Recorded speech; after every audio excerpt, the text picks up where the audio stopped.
Yes, everybody loves me. Yes, that is for sure. Everyone gets mad at me. Yeah.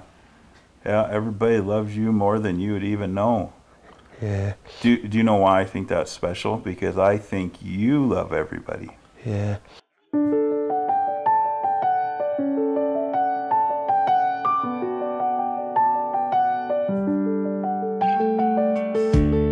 When he was little, you know, they were pretty adamant that, well, don't worry about if he'll walk or, you know, run or whatever, and shoot, he's taken off forever.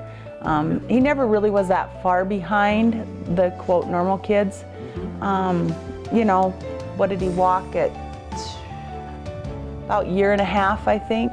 Kyle was walking at 9 months, but I think Carson was about 1.5 years. And he started walking and we never slowed him down after that. Talking, we worked with a fabulous speech therapist, and she did a whistle program with him, and he does very well with speaking. The talking, now we have a hard time getting him to stop talking. Do we ask you to stop talking sometimes? No? No? What do I tell you when you're talking all the time? You make my ears Killing. Yeah, you're killing my ears. That's right. You're killing my ears. Could you stop talking? I think he's drawn to animals. I mean, animals are a big thing. We haven't seen very many animals that don't like him. Yeah. He will tell people that, oh, animals love me, and they kind of do. It's pretty weird. There's been cats, for example, that people say, don't go near that cat, it's not friendly, and pretty soon he's holding it and picking it up. And horses have kind of been the same way. He can walk up to them and they just fall in love with him. He's got a knack with animals. What other stuff did we like to do when we were kids? What about 4-H? 4-H members. Yep, when we showed chickens and you had your lambs, your brother had his hogs. This squeal. Yep. We did a lot of stuff with animals together. You know, like Mom was saying before, Carson really has a knack with animals, and you know, they really trust him. Everything on our little, 11 acres. Oh, we've got so many different animals, and all the animals trust Carson. The first thing I remember, being in a small town, you think, everybody kind of knows what's going on, and you know each other, and it was really kind of frustrating. Carson was having trouble. I didn't think he was getting to talk was a big issue.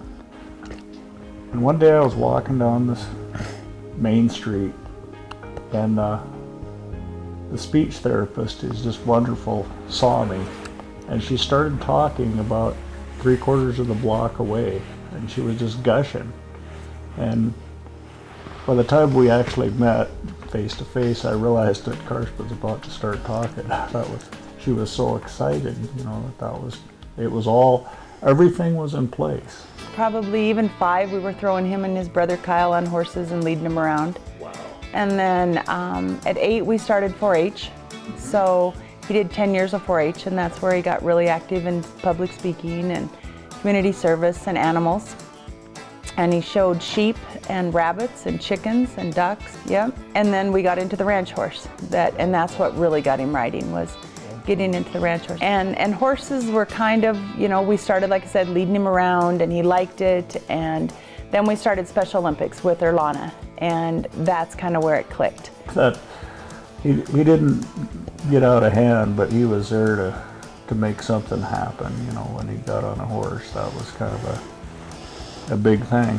And Erlana took over, and I think it's come up before that Erlana started challenging them.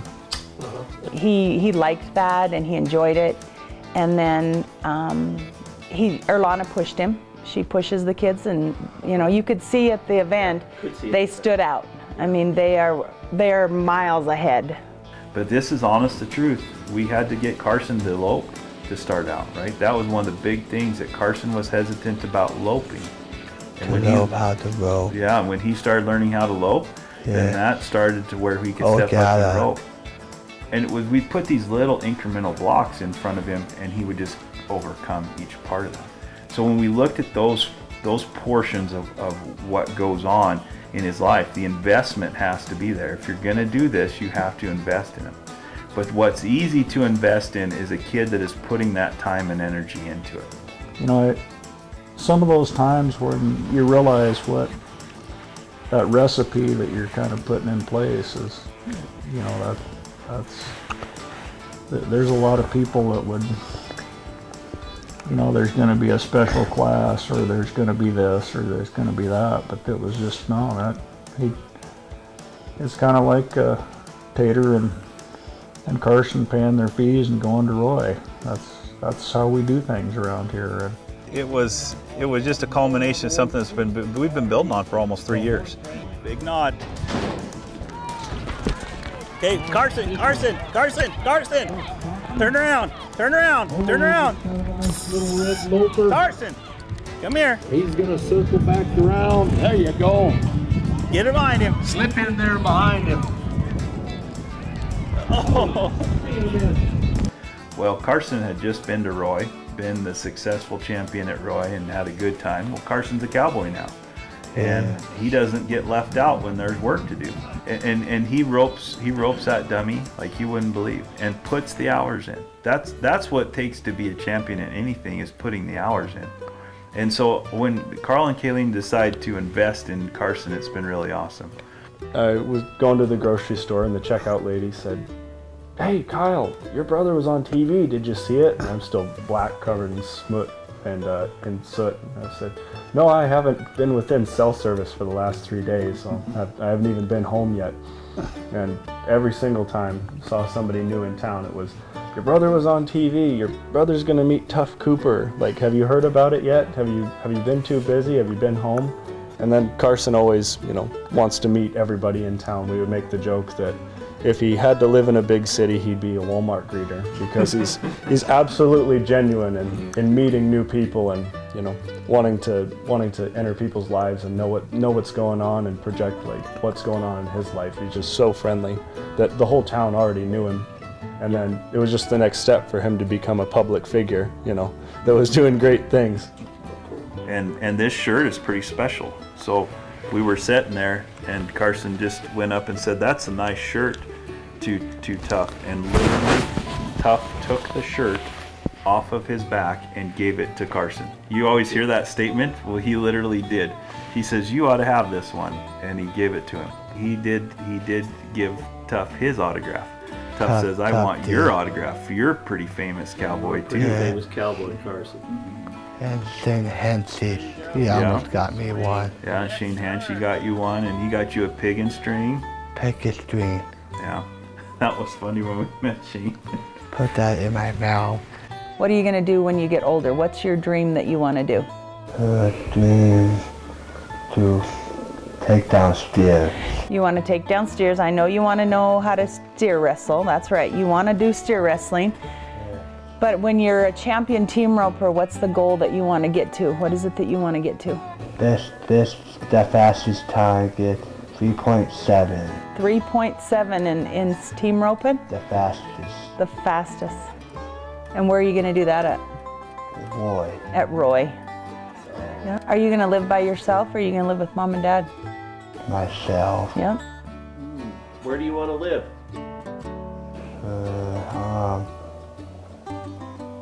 To live far away from Lewistown. You're going to live far away from Lewistown? Yes. Are you going to take your horse? Yes. Really? That'll be New Mexico State. New Mexico? I don't think you're going to New Mexico. Maybe we'll send you to Hobson with Tater and Erlana. I don't think so. Oh. Yes. Yes.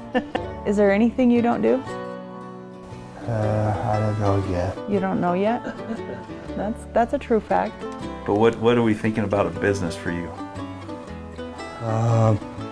Tie like this. Yeah. Like this. And then we could have you take tying goats to the high school rodeos. High school rodeo. Yeah. We have a Central Montana Little Wranglers. He still goes and competes at that deal. And the relationships that he builds and fosters with the kids is pretty amazing. That he has a lot of people invested into who he is, because they remember this Carson and what he meant to them. And just amazing stories of the whole Fergus County High School and what Carson has meant to them. And these junior rodeo kids, that's what we're excited about, the possibility of him getting involved with the High School Rodeo Association with bringing goats.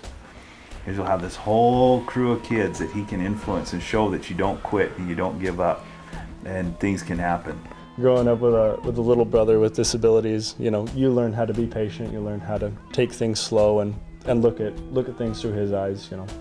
I think probably the one thing I've learned from Carson is like to empathize with others, to kind of look at how they're seeing the world, you know, get down or go up to their level and understand their emotions, you know.